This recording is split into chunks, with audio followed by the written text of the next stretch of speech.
Hey guys, what's going on? This is Pants Our Dragon, and today I just want to be giving some tips on how to play League of Legends when you're behind. Because some people don't realize that the game kind of changes when they're a bit behind, and they gotta adapt to their new, harder environment. So I'll just be giving some tips and strategies to get yourself back in the game. The table of contents in this video will involve for junglers and people who are laning, and just general strategies in the mid game and late game. This video will focus on you as an individual, making choices instead of, your team deciding your fate for you. And so hopefully, this video will help your decision making. And so, with all that being said, let's get started.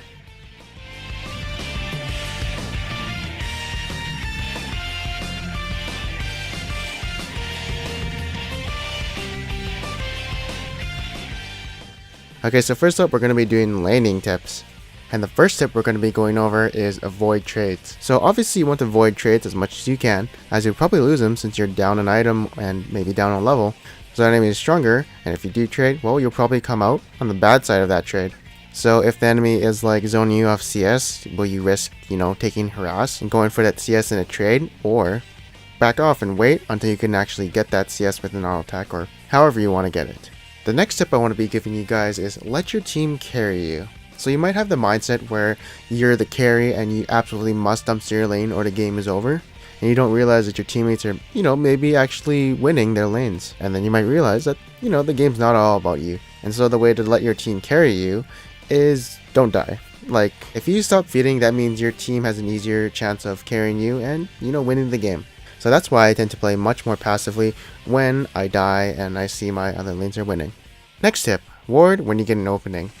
So if you don't ward, you will probably get ganked. Well, you could avoid ganks if you had a ward, but you probably get what I'm saying. So usually what I will do is when I die from a gank, I'll probably buy a ward, since the jungler is the reason why I died, so I want to prevent that from happening again. Now, talking about ward timing, it's usually when you push the lane into your enemy, and that's when you go to your sides and ward out or go for a gank. You can also just ward out over the wall by your tower if you're feeling unsafe, and something I don't recommend is trying to harass your enemy under the tower, because that's only done if you actually have lane control and you also have the vision to protect yourself. Otherwise, you're making a risky move and an easy gank.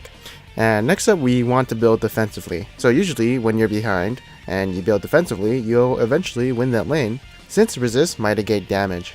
And you have base damage, so that'll outscale their damage. So for instance, let's say you're playing Twisted Fate and you're facing a Lux. If you aren't confident enough that you'll dodge her skill shots, you might want to consider getting an Abyssal Scepter, since that'll make the laning phase much more easier, and it's usable with your kit. But you also have to consider if the enemy has a bunch of magic damage on their team besides Lux. If not, for instance, there was a Pantheon Aurelia in this game, you may not want to buy this item. The next tip I'm going to be giving is try to play under your tower as much as possible. This is the safest area to play around, as there's a very low chance of dying. This way, the only way you're going to probably die is get tower dove or somehow having a play being made on you. The enemy's minions will eventually push into you and you'll get the CS, so there's no reason for you to go out there and getting harassed or potentially dying somehow. You kind of give up some of the map pressure because the enemy has you kind of pinned down. You kind of give up a little bit of map pressure because the enemy mid laner has you pinned down and could potentially be roaming to other lanes. And also if the enemy has somewhat pressure on you and is winning the lane, but the enemy jungler is not around the area, then of course it's safe to say that you can go out there and get some CS. Next up, obviously you don't have to play bitch all the time. You can actually go out there and poke the enemy if you can win that trade, or they can't poke you back. So basically go for smart trades and try and outplay the enemy, or sit back and try and get some farm. Now this is not a smart trade because, well, if she did hit that Q, I'd probably be dead. And also I didn't know where the enemy jungler was. I was just simply lucky and dodging her Q, and also getting the Storm Raider's surge buff, which probably did prevent that gank from happening. And next tip, wait until you build resist against them if you're a tank. So this is basically the same tip I gave before, but I'm going to be going a little bit more in depth. So usually when I'm losing like this, I kind of just deal with it and try and farm as best as I can, but once I come back with some items, I can probably win the lane at that point, since I do have the resist to counter him. So once you get those items, you can definitely play aggressive and beat his ass up. For the next tip, what you want to do when you're behind is wait for those ganks. Maybe your jungler notices that the enemy is playing really aggressive and up in your tower, so that could be a free kill for him. So just notify your jungler the enemy is playing really aggressive, going in for those trades and pushing up to your tower. But if this is your off roll, don't say it's a kill, because the jungler probably has better experience when determining if it is a kill or not. But spewing out information like that and if he has wards or not definitely helps the jungler when making this decision to gank or not. Next tip, avoid harassment of any kind. No, not those Jehovah's Witnesses that come to your door and are very pushy for you to join them. The harassment coming from your enemy. I already kind of said this, but let's go a bit more in depth. So obviously you want to avoid trading, and sometimes the enemy will zone you off CS and will contest you for one creep. You have to make a choice. Do I take that CS and the harass, or do I not get the CS and take no damage and maybe a bit of the enemy's mana? Like, good mid laners and top laners will probably contest you on every CS, as they know your most vulnerable point is when you're auto attacking the minion, since you basically stand still when you're auto attacking. Next tip, buy pots. So they're kind of expensive in this patch. They do cost 50 gold, but they're still worth it because they'll let you live in lane forever and ever. As long as you can survive in lane, well, you'll probably have an easier time just staying alive. So yeah, potions are your friends. And for the final tip, you can go CS when their skills are down. So obviously, since they have no skills up, how can they harass you? Like, you have a good window for about 8 seconds until it's back up, but you'll instinctively make use of that time and try and grab the CS of what you can, or go for the harass on the enemy. Either way, knowing that their cooldowns are down can definitely give you some breathing room and giving you an opening. And as you can see, most of these tips are pointing to one thing: don't die. So to simply put up the laning tips, don't die. Next up, we're going to be talking about the jungle and how to play behind when you're jungling. And we'll be featuring the Jungle Devour Kennen jungle. Ooh, that's pretty interesting. But first tip, avoid the enemy jungler. The enemy is probably stronger than you, so don't go into his jungle and expect to kick his ass. If he is in an area that you kind of want to go into, back out of that area because you probably can't contest whatever is in that area, like the Wraith camp, and it can lead into things like taking a lot of damage or just dying up in the enemy's jungle. And then, like the laning phase, build defensively. So a good example of this would be Rek'Sai. Rek'Sai is known to go Cinderhulk or Warrior depending on how she is doing, and a good deciding factor for me at least is I will go Cinderhulk if I'm not snowballing and I don't have 2 kills on me. If the game is even and maybe I have like 1 kill or 0 kills, 0 assists and the game is even, I'll probably go Cinderhulk. It's all pretty situational, so yeah, usually if you're behind, probably want to build tanky and resist against enemy. Next up, when you're behind, farm up until you are comfortable in power. So usually when you have a couple of deaths, you will probably be behind in terms of levels comparison with the enemy jungler. And so the safest way to catch up to the enemy jungler is just to farm up your jungle as much as you can. Obviously you can still go for those ganks, but you're much weaker than you were before. So unless your laner has the power, don't expect too much from yourself in terms of doing damage and finishing the enemy off. And also usually when you're behind, you want to avoid 2v2s. 2v2s probably won't go your way. You're behind, you're down in levels, you're down in items, so you'll much likely lose these 2v2s. And that's why ganking can actually be scary. If the enemy counter ganks or you try to counter gank the enemy jungler, it might not go so well in your favor and you might be just ending up giving more kills to the enemy team. And I guess that's why you shouldn't be playing so aggressive. It can lead to unhappy endings. And next up is going to be avoiding the enemy's jungle. So like the very first tip of our jungle tips, we'll be going a bit more in depth in this. So the reason why you actually avoid the enemy's jungle is because it's his territory, blah blah blah, I already said this. But since the enemy has a lead, they'll probably have wards around the map, more than you think. And so they can probably see you entering their jungle and then collapse on you and probably kill you. So unless you're like really sure that you probably won't die when you're going to counter jungle the enemy, I'd avoid the enemy's jungle. And of course, if you can find a 2v1 or Excelente ganks where the enemy is not coming for them, then go for it. There's nothing wrong with getting yourself back in the game, but you kind of have to be a bit more, cautious about these decisions and make sure they're actually not coming in with a counter gank and where the enemy's jungler is.